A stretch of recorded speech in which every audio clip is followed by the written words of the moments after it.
This is the GBPCAD on September the 2nd 5-minute chart, and then for the day there is an open triangle, and let's see how to trade this open triangle.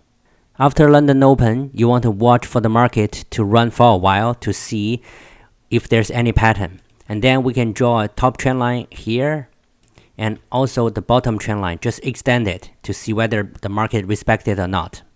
When the market comes up here, you may wonder whether it's following the open triangle or follow this top trend line to go down, or maybe you can see this is an up leg and pull back and then the second leg up.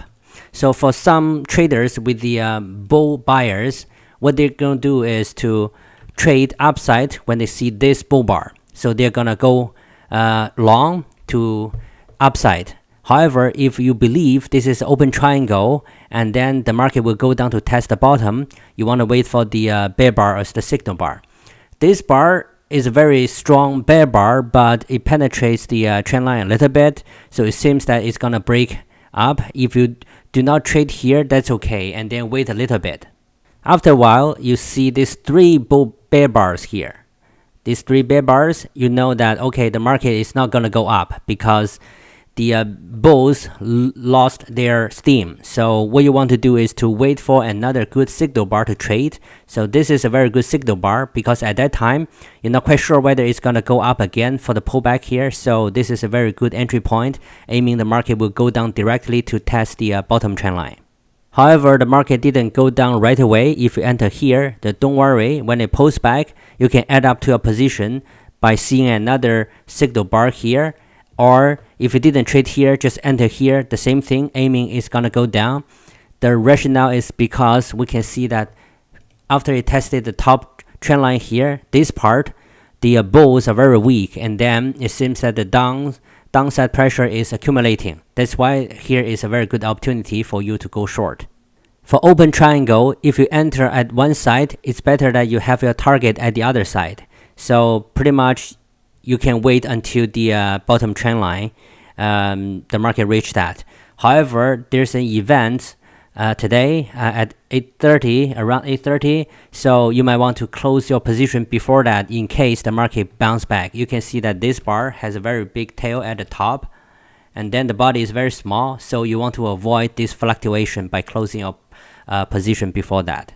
After the event, later on, you can clearly see that the market penetrates or breaks the bottom trend line. So for the trend line break, we wait for the market to pull back and then find a signal bar to trade. So here comes a very good signal bar, this one.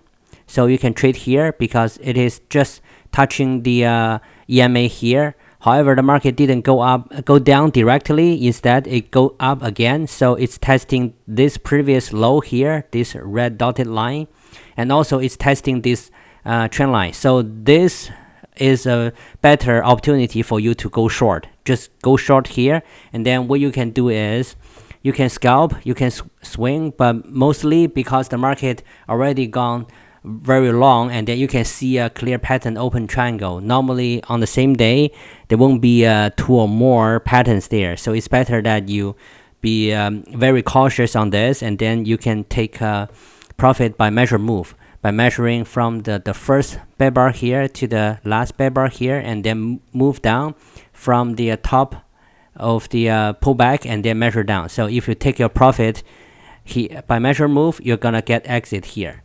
So roughly you're gonna take maybe at least 30 points if you enter at the top here. After this leg down, you can see the market pull back too much. It's going up to test the previous day's low again, or even you can extend the bottom trend line here. So it's testing both.